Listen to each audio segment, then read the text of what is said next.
Case number 001703, Language Acquisition, by Cassiodorus. Read by Corvid Castle.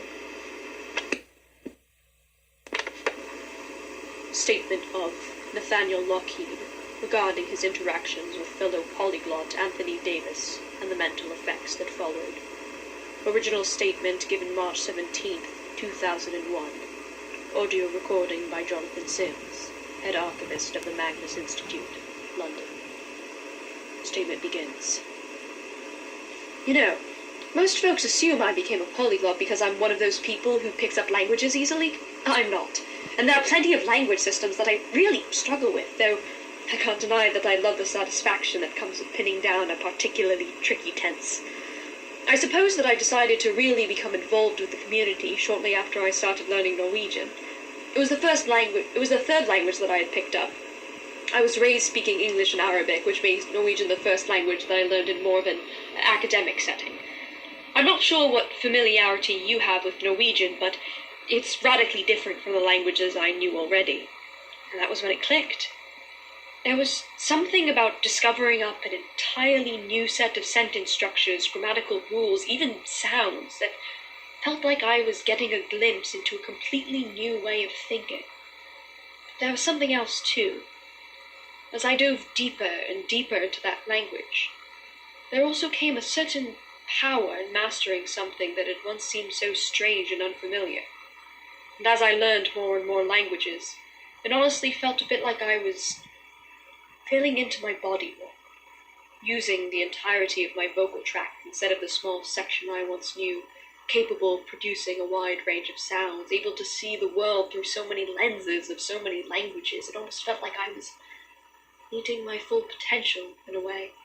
Sorry, I always forget how snooty that sounds in English. I swear it always comes across better in Japanese.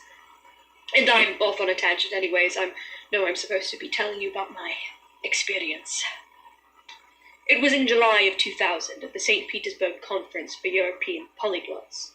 I had just wrapped up my doctoral thesis a few months prior. I studied sociology and had been researching the role of the Orthodox Church in modern Ethiopia, so I had spent the past few years completely immersed in my Goethe's source space. Anyways, I hadn't done much socializing at all at the end of my thesis, let alone meetups within the polyglot community, so I jumped at the opportunity to reconnect with some of the people I'd fallen out of touch with. While I did get to see old friends, there were also a lot of new faces, which is to be expected at an international event like this. Though I made plenty of new acquaintances that day, especially when the conference took a break for lunch, there was one person who stood out to me. He was a stocky man about my age, with dark curly hair and a neatly kept beard. Admittedly, I did mainly notice him because I found him really handsome, but that was another thing. There was another thing. See, the catering company they had hired for the event was a local business, and it seemed that only those on the customer-facing side of things had any knowledge of English. Many of the actual wait staff only spoke Russian, which wasn't a problem for most of us, and we needed to know where the beverages were, what ingredients were in the dish. If someone didn't know Russian themselves, they could easily find someone who did, as we all had these cute little name tags with national flag stickers to designate what language we spoke. However, as I saw this stranger looking desperately at the waitstaff, then pointing at the food, I realized two things. One, he clearly didn't know Russian. Two, his name tag was almost completely covered in those little flag stickers. Given the state of his name tag, I chalked him up to be some prankster who had snuck in and was ready to dismiss him. But then he spotted me and frantically waved me over. I wasn't standing very far away, and he must have seen the little Russian flag on my name badge. He introduced himself as Anthony Davis, and asked me to figure out if there was any shellfish in any of the dishes. After a bit of conversation with the waiter, I was able to show Anthony which dishes were safe to eat. He thanked me and hurried off. I figured that was the last of it. Decided to tuck it away in my memory as a funny anecdote I could tell my friends later that evening. I had plans to go out drinking with a few old friends after the conference. There was a nightclub nearby, and though I worried I would stand out among what seemed to be a largely undergraduate crowd, any anxieties I had disappeared after the first few shots. About a half hour after we got there, I noticed Anthony out in the crowd. dancing with a young woman who looked like she may have snuck in with a fake ID.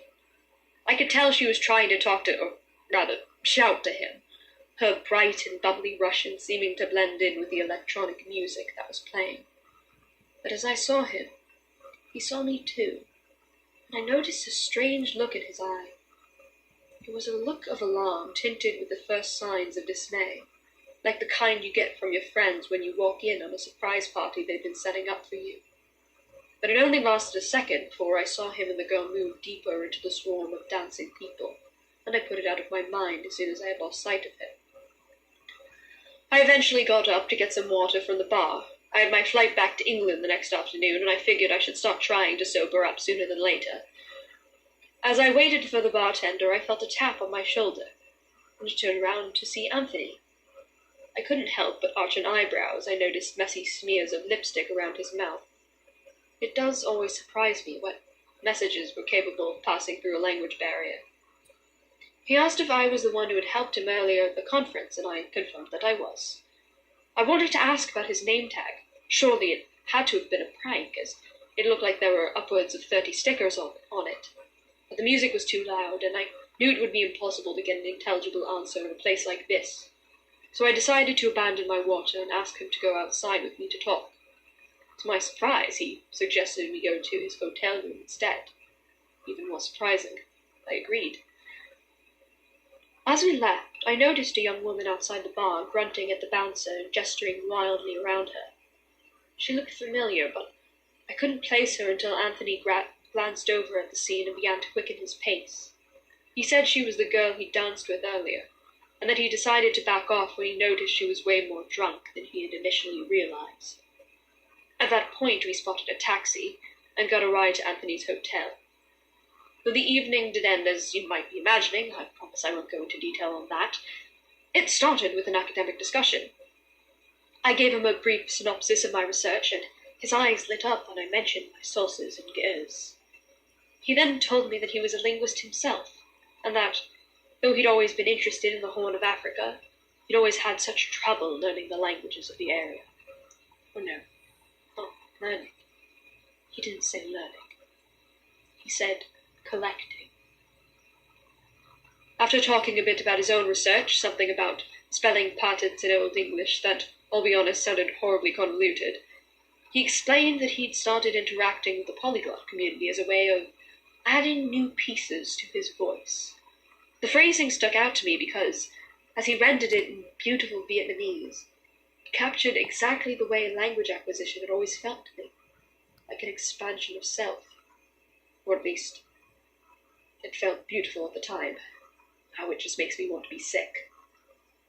After this point, the evening started to get more intimate, and while I don't want to get too detailed, there is one thing that now seems deeply important.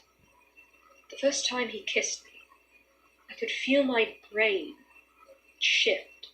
I know that it sounds strange, but the alcohol had mostly worn off by this point, so I know what I felt, and I know that it's important to tell you about it. It started with tension, like pulling a knot and feeling it untangle, leaving only a small pile of loose string behind. It was actually kind of a nice feeling, though a bit disorienting.